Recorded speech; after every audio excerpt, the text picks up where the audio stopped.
თბილისელებისთვის, რომლებსაც ზაფხულის დიდი ნაწილის ქალაქში გატარება უწევთ, მალე დასვენების კიდევ ერთი საშუალება გაჩნდება. აგვისტოს ბოლოს თბილისის ზღვაზე ახალი აკვაპარკი გაიხსნება, რომელიც თავისი მასშტაბით ყველა წინამორბედს უკან ჩამოიტოვებს, არა მარტო საქართველოში, არამედ მთელ კავკასიაშიც. მომხმარებელს თავაზობ ნოუ-ჰაუს, ეს არის ჩამოსასრიალებელი 6 გზა, რომელიც 31 მეტრიდან სრიალდება. მინიატურულ მაკეტზე ყველა ის ობიექტია წარმოდგენილი, რომელთა მშენებლობა რამდენიმე დღეში უნდა დასრულდეს. სამუშაოების 90% უკვე შესრულებულია. ჯინოპარკი საქართველოში ყველაზე დიდი აკვაპარკი დამსვენებელს სავარაუდოდ 22 აგვისტოდან მიიღებს. ჩვენთან ტარიფები არის დიფერენცირებული, იქიდან გამომდინარე, რომ ყველამ შეძლოს შემოსვლა და სარგებლობა ჩვენი პროდუქტით, რადგან ჩვენ თვითონ გავამართლოთ ჩვენი სლოგანი.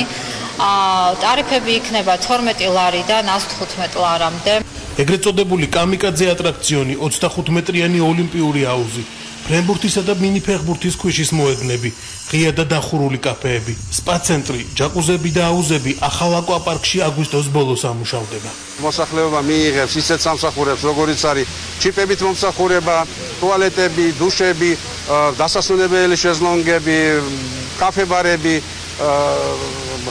ტოპოგანები სასრიალო, ესე იგი გორკები. რამდენიმე ასეულ ჰექტარზე გაშენებული აკვაპარკი 3 ზონად დაიყოფა.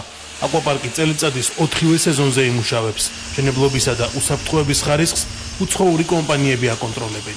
დღიდან მუშაობის დაწყებისა არის რამოდენიმე კომპანიის ზედამხედველი, დაუშვათ ნებისმიერი პოლონური ტექნოლოგია არის ეს თუ ინგლისური თუ ევროპული სხვა ქვეყნის არის ზედამხედველები, რომლებიც ამოწმებენ ყველაფერს.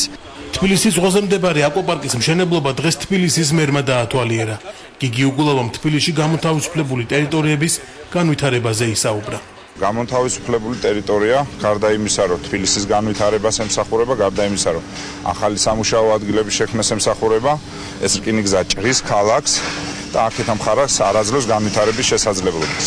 სწორედ ამის მერე თბილისს ექნებოდა შესაძლებლობა მარცხენა სანაპიროზე და თბილისის ზღვისკენ განვითარების მეტი ასეთი ინვესტიცია მოგვეზიდა და კიდევ უფრო მეტად მრავალფეროვანი და კიდევ უფრო მეტად მიმზიდველი გამختارიყო ქალაქი იმისაც რომ მეტი სამუშაო ადგილი შექმნილიყო. მიუხედავად იმისა, რომ მთავრობა იღებს იმ გადაწყვეტილებას, რომ პრაქტიკულად ქალაქის განვითარებას უსწრებს, მე გულისხმობ რკინიგზის გადატანის პროექტის შეჩერებას. ჩვენ გეგმით მივდივართ. თბილისის ზღვაზე აკვაპარკის მშენებლობა 1 წლის წინ დაიწყო.